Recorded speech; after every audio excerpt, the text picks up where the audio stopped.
আমরা আজকে পবিত্র ঈদুল আজহা আসন্ন ঈদুল আজহা উপলক্ষে এই সময়ে যাতে দেশের সার্বিক আইনশৃঙ্খলা পরিস্থিতি নিয়ন্ত্রণে থাকে এবং ঈদের যাত্রা যাওয়া এবং আসা যাতে নিরাপদ করা যায় এবং কোরবানির পশুর চামড়া পরিবহনে যাতে আমরা নিরাপত্তা বিধান করতে পারি, চামড়ার ন্যায্য মূল্য নিশ্চিত করা যায়, চামড়া সংরক্ষণের জন্য যথাবিহিত ব্যবস্থা গ্রহণ করা যায় এবং যাতে দুর্ঘটনা রোধ করা যায়, সার্বক্ষণিক মনিটরিং করা যায়, সড়ক মহাসড়কে আইনশৃঙ্খলা রক্ষাকারী বাহিনীর ভূমিকাকে যাতে আমরা আরও সুদৃঢ় করতে পারি, জননিরাপত্তা নিশ্চিত করতে পারি, এই সমস্ত সার্বিক বিষয়ে আমরা কথা বলেছি।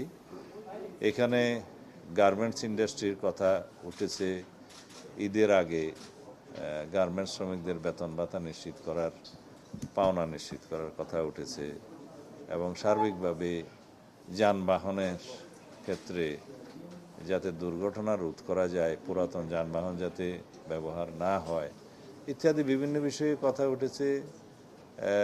ফেরি দুর্ঘটনা যাতে রোধ করা যায়, লঞ্চের মধ্যে যে পশু পরিবহন সেটা যাতে বিভিন্ন রকমের হেনস্থার শিকার হয় সেগুলো রোধ করা যায়, এই সার্বিক বিষয়ে আমরা কথা বলেছি। সংশ্লিষ্ট সকল ডিপার্টমেন্টের সচিবগণ এবং সংস্থার প্রধান আর আমাদের মাননীয় ধর্মমন্ত্রী উপস্থিত ছিলেন। তো এই বিষয়ে আমরা কিছু সিদ্ধান্ত নিয়েছি, সেটা কালকের মধ্যে আমরা রেজলিউশন আকারে সবার কাছে দিয়ে দেব। সিদ্ধান্ত তো অনেক হয়েছে, গুরুত্বপূর্ণ।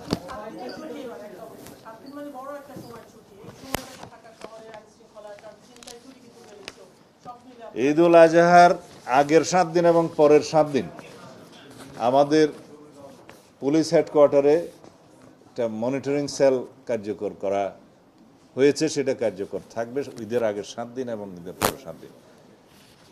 আমাদের সমস্ত ডিপার্টমেন্টগুলোর হটলাইন এই রেজলিউশনে থাকবে, পুলিশ ডিপার্টমেন্টের কোনটা, বিআইডব্লিউটিসির কোনটা, নৌপরিবহন মন্ত্রণালয়ের কোনটা এবং ফায়ার সার্ভিসের কোনটা এবং সংশ্লিষ্ট সকল ডিপার্টমেন্টের হটলাইনগুলো চালু থাকবে। সেগুলো রেজলিউশন আকারে যাচ্ছে, পত্রিকায় যাবে।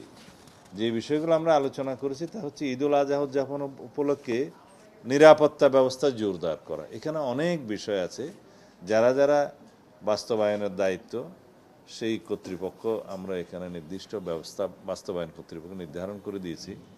ব্যাংক ও আর্থিক প্রতিষ্ঠান বিভাগ, তথ্য সম্প্রচার মন্ত্রণালয়, সশস্ত্র বাহিনী বিভাগ, পুলিশ অধিদপ্তর, এনএসআই, ডিজিএফআই সহ সকল গোয়েন্দা সংস্থা, এসবি সহ আনসার ও ভিডিপি, র্যাব, পুলিশ কমিশনার সকল, ডিআইজি সকল রেঞ্জ, হাইওয়ে পুলিশের যে রেঞ্জ আছে, জেলা প্রশাসক সকল এবং এসপি সকল, অন্যান্য আর্থিক প্রতিষ্ঠান যারা রিলেটেড, সাথে border guard of Bangladesh, BGB, coastguard, নৌ পুলিশ সবাই থাকবে। আর কোরবানির পশুর হাটের নিরাপত্তা বিধানের ক্ষেত্রে একই। এখানে সিটি কর্পোরেশনগুলোর বিভিন্ন সিটি কর্পোরেশনে কাদের কয়টা পশুর হাটের ইজারা দিয়েছে সেটা তালিকা আছে। ঢাকা উত্তরে 15টা, দক্ষিণে 11টা এবং অন্যান্য মেট্রোপলিটনে 127টা, এই ডিএমপি সহ জেলা পর্যায়ে 4259টা। এটা এখন পর্যন্ত পশুর হাটের ইজারা নির্ধারণ করা হয়েছে, তারা দিয়েছে স্থানীয় সরকার মন্ত্রণালয় থেকে প্রাপ্ত। এই সমস্ত জায়গায় নিরাপত্তা বিধান করা এবং সাথে সাথে এখানে জাল নোট শনাক্তকরণের যে মেশিন সেগুলো স্থাপন করা, বুথ স্থাপন করা। বাংলাদেশ ব্যাংক সকল ব্যাংকগুলোকে তাদের নির্দেশনা দিবে যাতে তারাও সক্রিয় থাকে। ইজারাদারদেরকে আমরা অনুরোধ করেছি তারা যেন নিজেরা জাল নোট শনাক্তকারী করণের যে মেশিন সেটা বাজারে অ্যাভেলেবল সেগুলো সংগ্রহ করে এবং সিটি কর্পোরেশন, জেলা প্রশাসন ক্ষেত্রে স্থানীয় কর্তৃপক্ষ সকলেই যেন পশুর হাটগুলোতে পর্যাপ্ত আলোক মানে লাইটিংয়ের ব্যবস্থা করে পর্যাপ্ত, আর ক্ষেত্রমতে সিসিটিভি ক্যামেরা যেন এনশিওর করে সেই জন্য আমরা নির্দেশনা দিয়েছি। এই ক্ষেত্রে আমাদের আনসার বাহিনীর একটা ভূমিকা আছে। সমস্ত পশুর হাটগুলোতে রিকোয়ারমেন্ট মাফিক আমরা এমবডিড আনসার সরবরাহ করতে পারবো সেই সিদ্ধান্ত দেয়া হয়েছে। তবে চাহিদা দিতে হবে সেই সমস্ত ইজারাদারদেরকে অথবা স্থানীয় কর্তৃপক্ষকে। আর চাঁদাবাজি, কোরবানির পশুবাহী বিভিন্ন যানবাহন এবং নৌযানে চাঁদাবাজি ইতিপূর্বে হয়েছে বলে আমাদের নলেজে আছে বিগত সময়গুলোতে।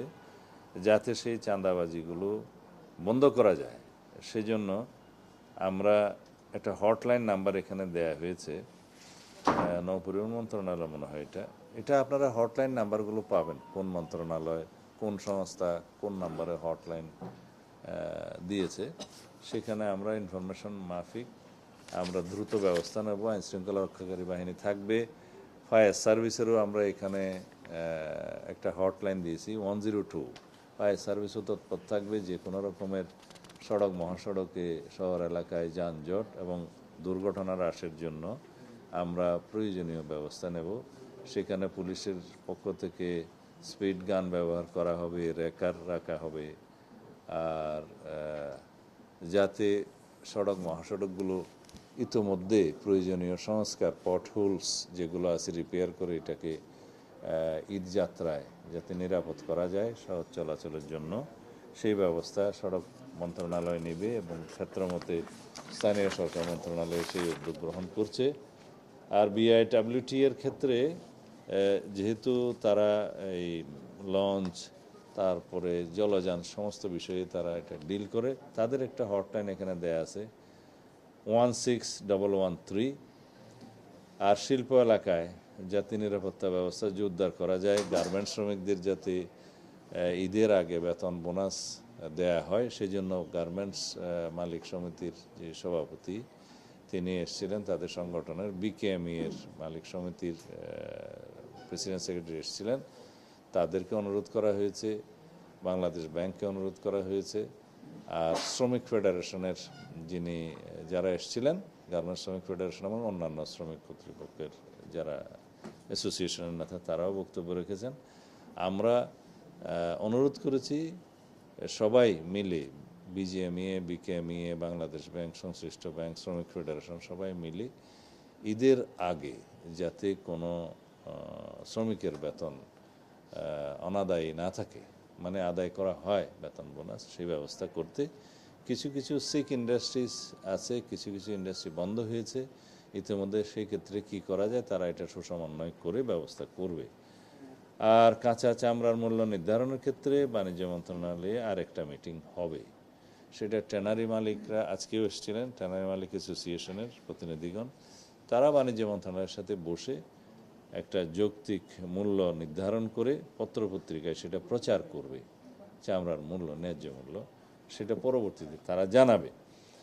আর অন্যান্য যেগুলো সার্ভিস সেক্টর আছে, বিদ্যুৎ, পানি এবং অন্যান্য গ্যাস সেক্টর, তাদেরকে সার্ভিস যাতে স্বাভাবিক রাখে সেই অনুরোধ করা হয়েছে। আর ঈদের জামাতে প্রয়োজনীয় নিরাপত্তা, মোবাইল কোর্ট পরিচালনা এবং অন্যান্য প্রচার করা হবে, যেটা আমরা ইতিপূর্বে মাননীয় প্রধানমন্ত্রীর সভাপতিত্বে একটা মিটিং করেছিলাম, সেটা পত্রপত্রিকায় প্রকাশিত হয়েছে, আপনারা জানেন, আমিও কথা বলেছিলাম। তাতে করে আমরা যেটা ব্যবস্থা গ্রহণ করেছি, এটা বাণিজ্য মন্ত্রণালয় অথবা শিল্প মন্ত্রণালয়, আমার মনে হয় এটা বাণিজ্য মন্ত্রণালয়ই করছে, শিল্প মন্ত্রণালয়ের সাথে সংশ্লিষ্টতা আছে, যেটা মাননীয় প্রধানমন্ত্রী 20 কোটি টাকা অনুমোদন করেছেন বিনামূল্যে গ্রাম পর্যায়ে, উপজেলা শহর সমস্ত পর্যায়ে যাতে লবণ সরবরাহ করা যায় চামড়া সংরক্ষণের জন্য, এবং সাথে সাথে তাদের যেটা মোটিভেশনাল ওয়ার্ক, যেটা প্রচারণা করবে সেটার দায়িত্ব স্থানীয় প্রশাসনকে দেয়া হয়েছে, টিএনও, ডিসি, তাদেরকে সমন্বয় করে সেটা ক্যাবিনেট ডিভিশন থেকে সেই প্রচারণার জন্য অনুশাসন দেয়া হয়েছে। যেমন মাদ্রাসাগুলোতে, এতিমখানাগুলোতে যারা চামড়া সংগ্রহ করে প্রায় বেশি, এবং ব্যক্তি পর্যায়েও যাতে প্রচারণাটা দেয়া হয় যে কোরবানির পশুর চামড়া খুলে নেয়ার পরের 2 ঘন্টার মধ্যে যাতে লবণ দিয়ে সংরক্ষণ করে, তাহলে চামড়ার গুণগত মানটা ভালো থাকে। সেইটার জন্য ইমামদের মাধ্যমে সমস্ত মসজিদে সেই প্রচারটা দেওয়ার জন্য এবং মুসল্লি সহ সবাইকে অনুরোধ করার জন্য সেটা ধর্ম মন্ত্রণালয়ের নেতৃত্বে ইতিমধ্যে নির্দেশনা দেওয়া হয়েছে। এবং এটার একটা ন্যারেটিভ যে প্রচারপত্রটা কি হবে সেটা কন্টেন্টটা রেডি করে আমরা ধর্ম মন্ত্রণালয়ের কাছে আমরা দেব, সেই জন্য একটা ব্যবস্থা নেওয়া হয়েছে। সেই কন্টেন্টটা সামাজিক যোগাযোগ মাধ্যমেও যাবে এবং এইভাবে প্রচারণার জন্য ইসলামী ফাউন্ডেশন, ধর্ম মন্ত্রণালয় আরও যারা যারা সংশ্লিষ্ট তারা জনগণের মধ্যে এটা প্রচার করবে। তো এইভাবে আমরা সমস্ত সিদ্ধান্ত নিয়েছি। আরও অনেকগুলো বিষয় আছে, এই মুহূর্তে আমি সবগুলো রেজলিউশন আমার সামনে এখনও ফাইনাল করা হয়নি বলে বলতে পারি না। আরও কিছু বিষয় আছে যেগুলো আপনারা কালকে রেজলিউশন প্রকাশ হলে হয়তো আপনারা হাতে পেয়ে যাবেন।